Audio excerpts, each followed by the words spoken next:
ഒരു ശ്രോതാവ് അയച്ചു തന്ന കത്താണ് ഇനി വായിക്കുന്നത്. യാചകരുടെ കയ്യിലെ കുഞ്ഞുങ്ങൾ എന്തുകൊണ്ട് എപ്പോഴും ഉറങ്ങുന്നു? എപ്പോഴെങ്കിലും നിങ്ങൾ ഇതിനെക്കുറിച്ച് ചിന്തിച്ചിട്ടുണ്ടോ? കത്ത് ഇപ്രകാരം: ഒരു ദിവസം രാവിലെ നോക്കുമ്പോൾ നഗര മധ്യത്തിലെ പാലത്തിനടിയിൽ നല്ല തിരക്കുള്ള സ്ഥലത്ത് ഉറങ്ങുന്നൊരു കുഞ്ഞിനെയും മടിയിൽ കിടത്തി ഒരു സ്ത്രീ നിസ്സംഗയായി ഇരിക്കുന്നു. അടുത്തുവച്ച പാത്രത്തിൽ ആളുകൾ തുട്ടുകൾ എറിഞ്ഞുകൊടുത്ത് നടന്നു പോകുന്നു. ഇതൊരു സാധാരണ കാഴ്ച മാത്രമായി നമ്മൾ കാണുന്നു. വൈകിട്ട് തിരിച്ചു വരുമ്പോഴും അതേ കാഴ്ച. ഒരു മാറ്റവുമില്ല.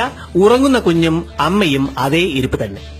എല്ലാ ദിവസവും ഈ കാഴ്ച ഒരു മാറ്റവുമില്ലാതെ തുടരുന്നതിൽ ദുരൂഹതയുണ്ടെന്ന് നമ്മളിൽ ചിലർക്കെങ്കിലും തോന്നാം. കുഞ്ഞുങ്ങളുടെ പ്രകൃതം നമുക്കറിയാമല്ലോ. ഒരു മണിക്കൂർ പോലും തുടർച്ചയായി അവർ ഉറങ്ങില്ല, ബഹളം നിറഞ്ഞ നഗര മധ്യത്തിൽ പ്രത്യേകിച്ചും. അതേസമയം ഈ കുഞ്ഞ് ഒരിക്കലും ഉണർന്നിരിക്കുന്നത് നമ്മൾ കാണുന്നുമില്ല. അങ്ങനെ ഒരിക്കൽ ഞാൻ ആ യാചക സ്ത്രീയുടെ അടുത്ത് ചെന്ന് മെല്ലെ ചോദിച്ചു, നിങ്ങളുടെ കുഞ്ഞ് എന്തുകൊണ്ടാണ് ഏത് സമയത്തും ഉറങ്ങുന്നത്? മറുപടി നൽകാതെ അവർ തല തിരിച്ചു കളഞ്ഞു. ചോദ്യം ഉച്ചത്തിലായപ്പോഴും അവർ പ്രതികരിച്ചില്ല. ചോദ്യം തുടരവേ പിന്നിൽ നിന്ന് ചുമലിൽ ഒരു കൈ മെല്ലെ സ്പർശിച്ചു. ഒരു മധ്യവയസ്കനാണ്. നിങ്ങൾക്ക് ഈ യാചക സ്ത്രീയിൽ നിന്ന് എന്താണ് വേണ്ടത്? എന്തിനാണ് പാവങ്ങളെ ഇങ്ങനെ ഉപദ്രവിക്കുന്നത്? അയാൾ ചോദിച്ചു. എന്നിട്ട് ചുമലിലെ കൈ മെല്ലെ മാറ്റി ഒരു നാണയത്തുട്ട് ആ പാത്രത്തിലിട്ട് അയാൾ നടന്നകന്നു.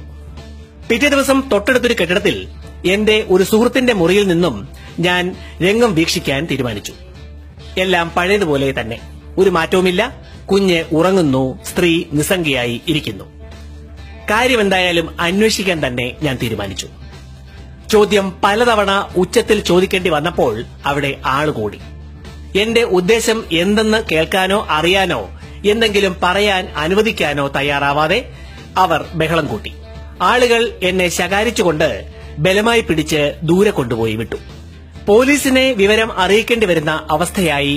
പോലീസിന് ഫോൺ ചെയ്തപ്പോഴേക്കും സ്ത്രീയും കുഞ്ഞും അപ്രത്യക്ഷരായിരുന്നു. സ്ഥലത്തെ കൂട്ടുകാരനുമായി വിഷയം സംസാരിച്ചപ്പോൾ കാര്യങ്ങൾ കൂടുതൽ വ്യക്തമായി. കുഞ്ഞുങ്ങൾ വാടകയ്ക്ക് കൊടുക്കപ്പെടുകയോ മോഷ്ടിച്ചുകൊണ്ട് വരപ്പെടുകയോ ആണ്.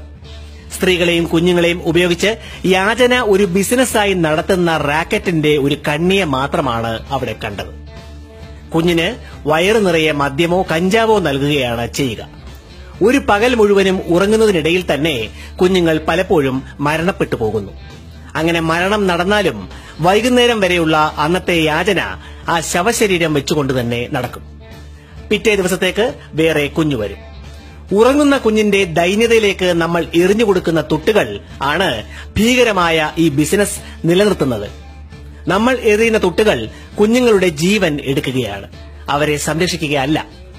അതുകൊണ്ട് ഇതുപോലുള്ള യാചകരെ കാണുമ്പോൾ ദയാവായ്പോടെ പോക്കറ്റിൽ കൈയിടാൻ വരട്ടെ, ഒന്ന് ചിന്തിക്കുക. നിങ്ങൾ അറിയാതെ ഈ ബിസിനസ്സുകാരെ നിലനിർത്തുകയാണ് ഒരു തുട്ട് എറിഞ്ഞു കൊടുക്കുക വഴി നിങ്ങൾ ചെയ്യുന്നത് എന്ന് മനസ്സിലാക്കുക. ഈ വിവരം അറിഞ്ഞു കഴിഞ്ഞ സ്ഥിതിക്ക് ഇനി നിങ്ങളൊക്കെ ഇതോർക്കുമല്ലോ. പേരറിയാത്ത ഒരു അജ്ഞാതന്റെ കുറിപ്പാണിത് എന്ന് സ്നേഹിതൻ അറിയിച്ചിരിക്കുന്നു.